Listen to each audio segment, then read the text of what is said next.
Assalamualaikum warahmatullahi wabarakatuh. Saya Diana Fazilwati akan menjelaskan tentang modul 5 makhluk hidup dan lingkungan. KB1 tingkat organisme dan ekosistem. A. Individu, populasi, dan komunitas. Apa itu individu? Individu adalah satu makhluk hidup atau satuan organisme makhluk hidup. Populasi adalah kumpulan makhluk hidup sejenis di suatu tempat pada waktu tertentu. Komunitas adalah kumpulan berbagai populasi organisme di suatu tempat pada suatu waktu. B. Interaksi antar individu. Interaksi kompetisi antar individu dalam suatu populasi disebut kompetisi interspesies. Hal ini bisa terjadi langsung, contohnya kelahiran 2 ekor ayam jantan merebutkan seekor betina. Dan yang tidak langsung, contohnya dia atau lebih individu berlomba memperoleh kebutuhan hidup seperti makanan, air, udara, cahaya, dan sebagainya. C. Interaksi antar populasi. Bentuk interaksi antara populasi yang berbeda spesies dalam suatu komunitas disebut antar spesifik, yaitu hubungan dua individu yang berbeda spesies, misal ayam dan tikus. Hubungannya antara spesifik antara lain: 1. Netralisme, yang kedua predasi, yang ketiga parasitisme, yang keempat mutualisme, yang kelima komensalisme, yang keenam kompetensi. Selanjutnya D. Ekosistem. Sistem ekologi yaitu suatu kesatuan yang menjadi hubungan timbal balik antara makhluk hidup dan tak hidup di suatu tempat. Ekosistem terdiri dua komponen penyusun. Yang pertama, komponen autotrop, yang kedua komponen heterotrop, dan kemudian ekosistem terdiri dari 5 dari segi struktur penyusun. Yang pertama, bahan tak hidup, yang kedua produsen, yang ketiga konsumen, yang keempat pengurai, dan yang kelima detritus. Kemudian KB2 yaitu keanekaragaman hayati. Keanekaragaman hayati yaitu keanekaragaman di antara makhluk hidup dari semua sumber, diantaranya daratan, lautan, dan ekosistem. Pengklarifikasi makhluk hidup berdasarkan sistem 5 kingdom. 1. Monera, kedua Protista, yang ketiga dunia, yang keempat Pastae, dan kelima Animalia. Selanjutnya B. Konsep dasar pengelompokan makhluk hidup. Pengklarifikasi yang digunakan sampai saat ini didasarkan pada prinsip homologi, yaitu asal-usul organ yang sama tetapi dalam perjalanan evolusi mengalami perubahan sehingga fungsinya bisa berbeda atau sama. Kemudian C. Tata nama pada klarifikasi makhluk hidup. Carolus Linnaeus memperkenalkan cara memberi nama jenis hewan dan tumbuhan dalam bahasa Latin. Nama spesies terdiri dari 2 kata. Kata pertama menunjukkan genus yang membawa sifat umum, dan kata kedua menunjukkan sifat khusus, maksudnya spesies yang tidak dimiliki oleh spesies sejenis lainnya. KB3. Pencemaran dan etika lingkungan. A. Pencemaran lingkungan. Apa itu pencemaran lingkungan? Pencemaran lingkungan adalah perubahan lingkungan yang dapat membahayakan kesehatan manusia, hewan, dan ekosistem. 1. Pencemaran air. Sumber polutan pencemaran air terutama adalah limbah industri dan rumah tangga, sampah padat ataupun cair, buangan daerah pertanian berupa pupuk dan pestisida, biota yaitu virus atau bakteri, endapan akibat erosi, serta tumpukan minyak. 2. Pencemaran udara. Pencemaran udara terjadi apabila udara masuk satu atau lebih bahan kimia dalam konsentrasi tinggi atau mempunyai kondisi fisik seperti panas tinggi yang dapat berbahaya bagi manusia, hewan, tumbuhan, atau lainnya. Udara terdiri atas campuran beberapa macam gas yang perbandingannya tidak tetap, tergantung pada suhu, tekanan, dan lingkungan sekitarnya. Udara adalah atmosfer yang berada di sekeliling bumi yang berfungsi sangat penting bagi kehidupan. Dalam udara terdapat oksigen untuk bernafas, karbon dioksida untuk fotosintesis, tumbuhan hidup hijau, dan ozon untuk menahan sinar ultraviolet. 3. Pencemaran tanah. Pencemaran tanah disebabkan oleh sampah organik dan sampah anorganik seperti plastik dan kaleng bekas, sisa bahan bangunan, keramik, kelebihan pupuk, pestisida, bahan radioaktif, serta limbah rumah tangga. B. Etika lingkungan. Etika lingkungan dibedakan lagi sebagai etika pelestarian dan etika pemeliharaan. Etika pelestarian adalah etika yang menekankan pada pengusahaan pelestarian alam untuk kepentingan manusia, sedangkan etika pemeliharaan dimaksudkan untuk mendukung usaha pemeliharaan lingkungan untuk kepentingan semua makhluk. Etika lingkungan disebut juga etika ekologi, yaitu pendekatan terhadap lingkungan yang melihat pentingnya memahami lingkungan sebagai keseluruhan kehidupan yang saling menopang sehingga semua unsur mempunyai arti dan makna yang sama. C. Mengapa kita perlu etika lingkungan? Dengan meningkatnya kesadaran manusia terhadap kelestarian lingkungan hidup, kita merasakan perlunya etika lingkungan dalam menjaga kehidupan alam. 1. Pandangan ketuhanan. 2. Pandangan kosmogoni. 3. Pandangan posibilisme. 4. Pandangan optimisme teknologi. 5. Pandangan kependudukan. D. Prinsip-prinsip etika lingkungan. 1.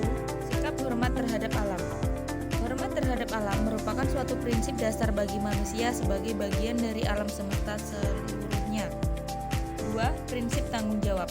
Tanggung jawab ini bukan hanya bersifat individu, melainkan juga kolektif yang menuntun manusia untuk mengambil prakarsa, usaha, kebijakan, dan tindakan bersama secara nyata untuk menjaga alam semesta dengan isinya.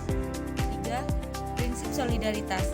Prinsip yang membangkitkan rasa solider, perasaan sepenanggungan dengan alam dan dengan makhluk hidup lainnya, mendorong manusia untuk menyelamatkan lingkungan.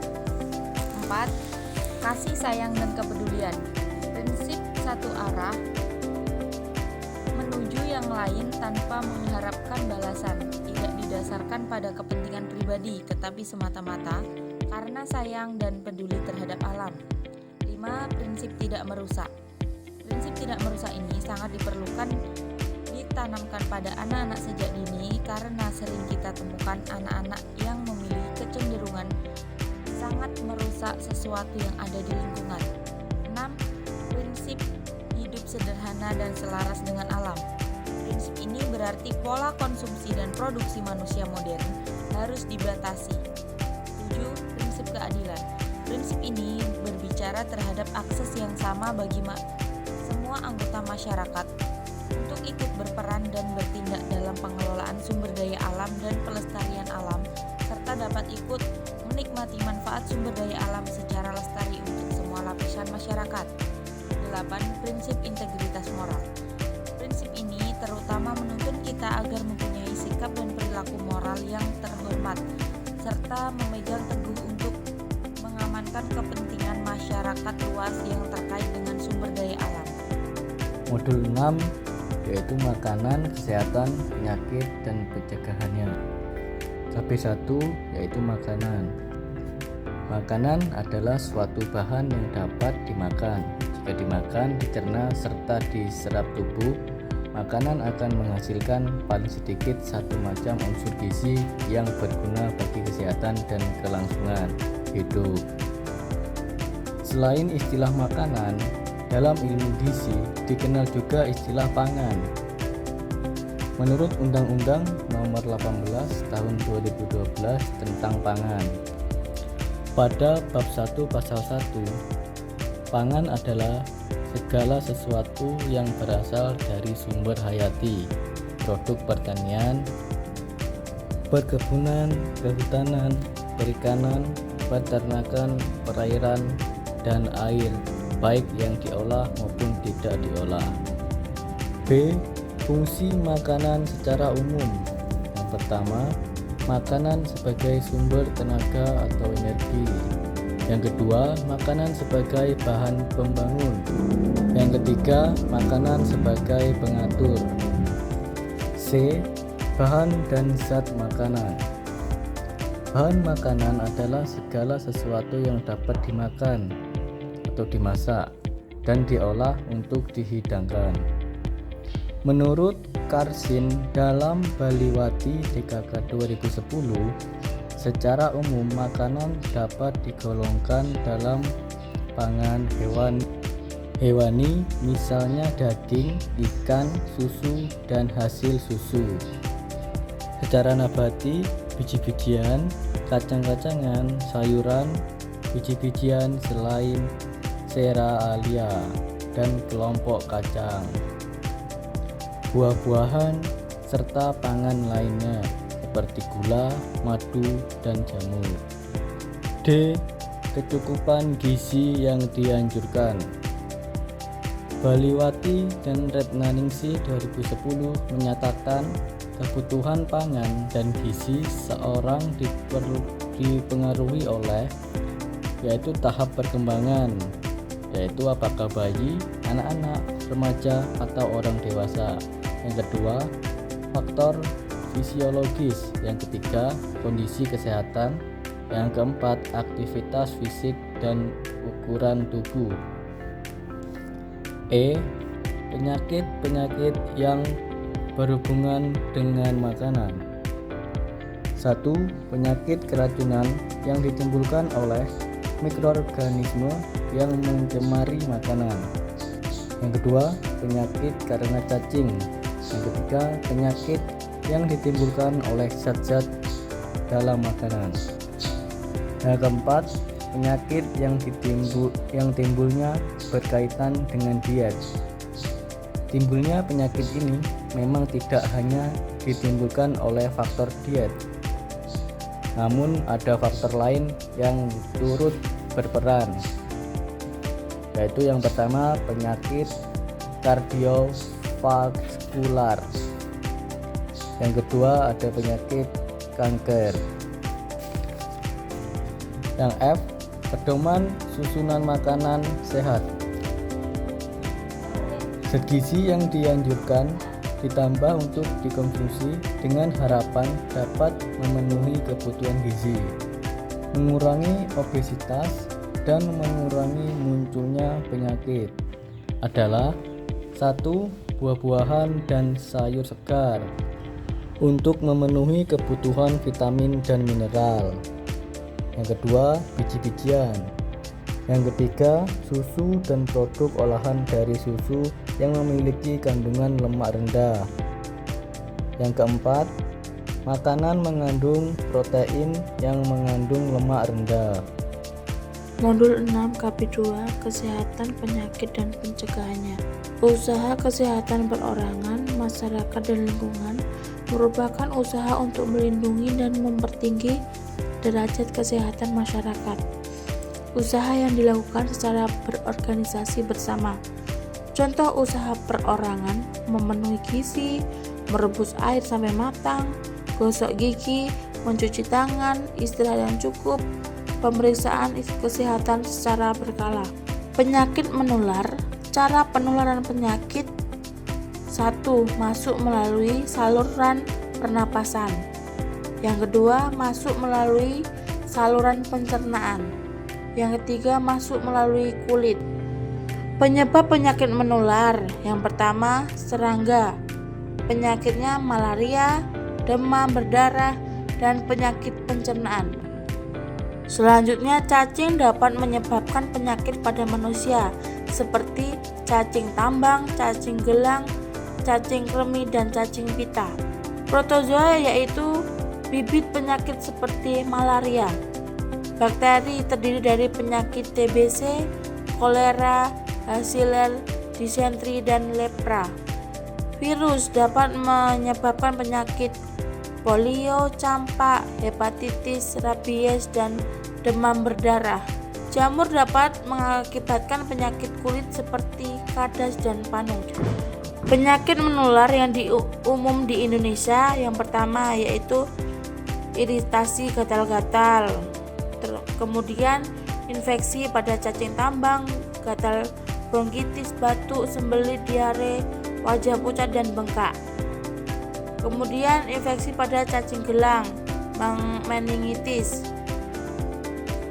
Selanjutnya enterobiasi, yaitu infeksi pada cacing kremi, gatal-gatal di area anus dan timbul pada saat malam hari.